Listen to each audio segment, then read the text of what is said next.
ஏண்டா அப்படி சொல்ற? உன் குணத்துக்கு உன்னை கட்டிக்க 1000 பொண்ணுங்க வருவாங்க.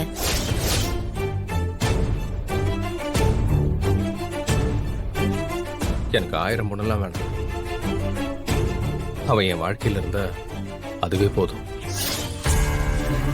டேய், என்னடா சொல்ற நீ?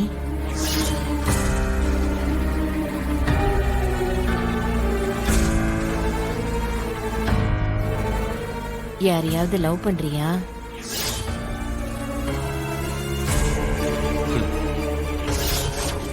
ஓ, இந்த வெட்டி பயலுக்கு லவ் வேற கேக்குதா? யாரு அது?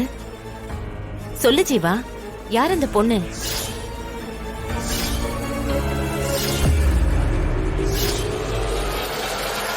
மீனாட்சி.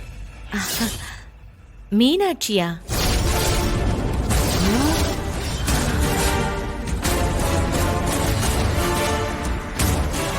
ஆமாம்,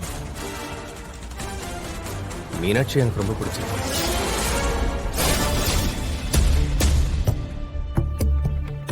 அவளை கட்டிக்கணும்னு ஆசைப்படுறேன். இத சொல்றதுக்கு எதுக்கையா இம்பிட்டு தயங்குற? மீனாட்சி ரொம்ப நல்ல பொண்ணு. உண்மையை சொல்லணும்னா அவளை பார்க்கும் போதெல்லாம் உனக்கு கட்டி வச்சா உன் வாழ்க்கை மாறிடும்லாம் நான் யோசிச்சிருக்கேன். ஆனா நீங்க 2 பேரும் தான் எப்ப பார்த்தாலும் சண்டை போட்டுட்டே இருக்கீங்க. இது எப்ப நடந்துச்சு? அது பாரு, வெக்கப்படுறியா? ஓமா, நீ வேற. அவ மதனியோட தங்கச்சின்னு தெரியறதுக்கு முன்னாலே அவள் எனக்கு பிடிக்கும். இத முன்னாடியே சொல்லிருக்கலாம்ல. மீனாட்சி நம்ம வீட்டு மருமகளா வந்தா எனக்கும் சந்தோஷம் தான்டா. இருக்குண்டி, அக்கா தங்கச்சிங்க 2 பேரும் இங்கே பந்தல போட்டலான்னு பாக்குறாளுகளா? விட மாட்டேன்டி, விட மாட்டேன். மாமா, நான் மீனாட்சி கல்யாணம் பண்ணிக்க முடியுமாமா? ஏன்டா இப்படி கேக்குற? உனக்கு அவ முறை தானே? நானே சம்பந்திக்கிட்ட பேசுறேன். அப்படியா? அத்தை ஒத்துப்பாங்களா? அதெல்லாம் நான் பேசிக்கிறேன்.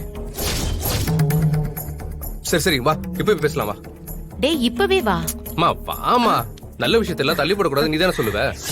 மா வாமா, போலாம் போலாம் போலாம் போலாம். சரி சரி, போமா, சீக்கிரம் போமா. சரிடா, சரி.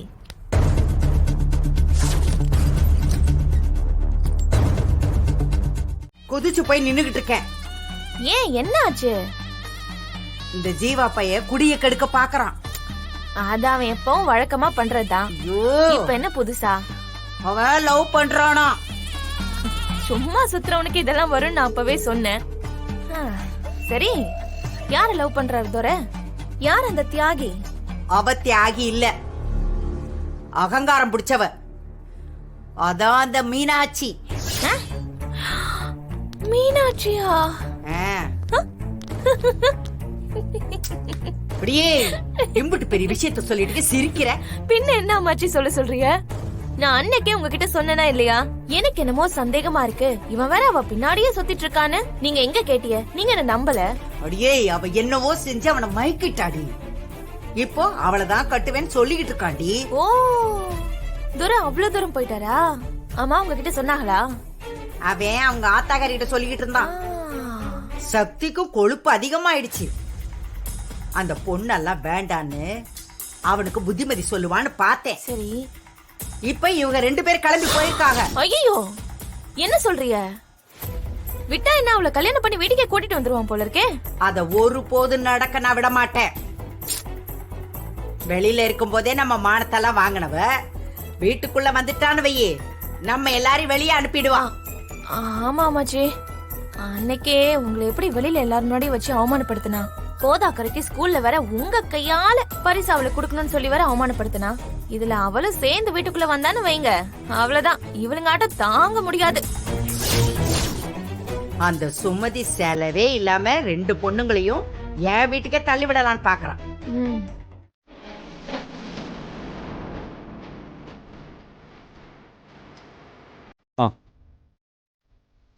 Thanks. Thank you. I will call you. சரி, வாங்க.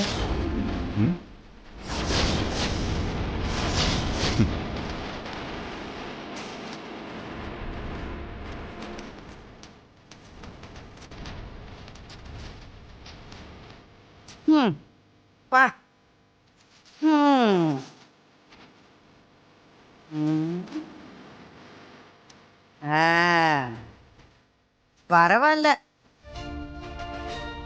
சுமதி. பரவாயில்ல, நீ கெட்டிக்காரிதேன். உன் மூத்த பொண்ணுக்கு சரியா பேச வரலனாலும் எங்க வீட்டுல எப்படியோ கட்டி வச்சுட்ட. நானும் பெரிய மனசு பண்ணி ஏத்துக்கிட்டேன். இப்ப இந்த வாயாடிக்கு பெரிய இடமா வளைச்சு போட்டுட்ட போல. நல்லா தான் திட்டம் போட்டிருக்கேன். இங்க பாருங்க, இப்படி பேசுற வேலையெல்லாம் வேணாம். எங்க அம்மா அப்படிலாம் குதர்க்கமா திட்டம் போடுறவங்க இல்ல. ஓ, அந்த வேலையெல்லாம் எங்க யாருக்கும் தெரியாது. அப்ப எனக்கு தெரியுங்கிறியா? அத்தை வேண்டாம், விடுங்க அத்தை. சின்ன பொண்ணு ஏதோ சொல்றா. அம்மா அம்மா, நீங்க என்ன திடீர்னு இந்த பக்கம்? அதுவா, ஒரு வேலையா இந்த பக்கம் வந்தேன். அப்படியே சும்மா பார்க்கலான்னு வந்தேன். ஆனா இங்க வந்து பார்த்ததுக்கு அப்புறம் தான் மனசு நிறைஞ்சு போயிருக்கு. ரொம்ப சந்தோஷமா இருக்கு. நான் கிளம்புறேன்.